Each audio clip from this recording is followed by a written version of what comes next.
শুরুতে 5 আগস্ট 2024 সালের শুরুতে কিন্তু কিছু অনাকাঙ্ক্ষিত ঘটনা দৃষ্টিগোচর হয়েছে। আমরা তাৎক্ষণিকভাবে কঠোর হস্তে তা দমন করেছি এবং সারা দেশে যে শিক্ষা প্রতিষ্ঠানে হোক না কেন সেখানে যদি সামান্যতম অনাকাঙ্ক্ষিত কোনো ঘটনা ঘটে থাকে আমরা এমন কঠোর ব্যবস্থা নিয়েছি যে পুরো বাংলাদেশে তার পরবর্তীতে কিন্তু সে ধরনের পুনরাবৃত্তি ঘটেনি। তো এটি দ্বারা প্রমাণ হয় যে আমরা এই সিট বাণিজ্য, তারপর ক্যাম্পাসে আধিপত্য বিস্তারের যে রাজনীতি, সন্ত্রাসী চাঁদাবাজি নির্ভর যে ছাত্র রাজনীতি ছিল সেগুলো পুরোপুরি বিলুপ্ত সাধন করেছে বাংলাদেশ জাতীয় ছাত্র দল। সে কারণে অবশ্যই 1 বছর অতিবাহিত হয়েছে।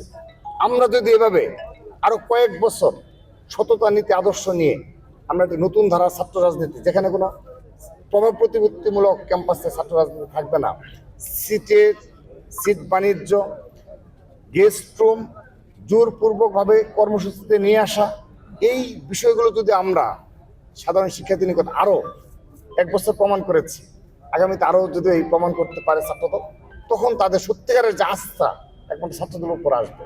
কারণ আমরা প্রকাশ্য রাজনীতি করে লক্ষ লক্ষ নেতাকর্মীদের নিয়ে আমরা কিন্তু এই ধরনের ছাত্র রাজনীতি উপর দিয়ে যাচ্ছি। আমরা কোনো কিছু হাইড করি না। আমাদের কোনো নেতা কর্মী যদি কোনো অপরাধ করে থাকে আমরা কিন্তু সেটাকে মানে এড়িয়ে যাই না, আমরা তার বিরুদ্ধে ব্যবস্থা নেই।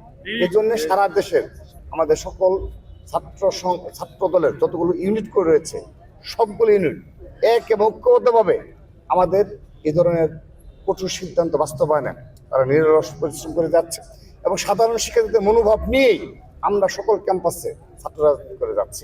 আগামীতেও সাধারণ শিক্ষার্থীদের এই মনোভাবে নিয়েই এবং তাদের এই আবেগ অনুভূতিকে সম্মান জানিয়েই ধারণ করেই আমরা আগামী ছাত্র রাজনীতি করে যাবো ইনশাআল্লাহ।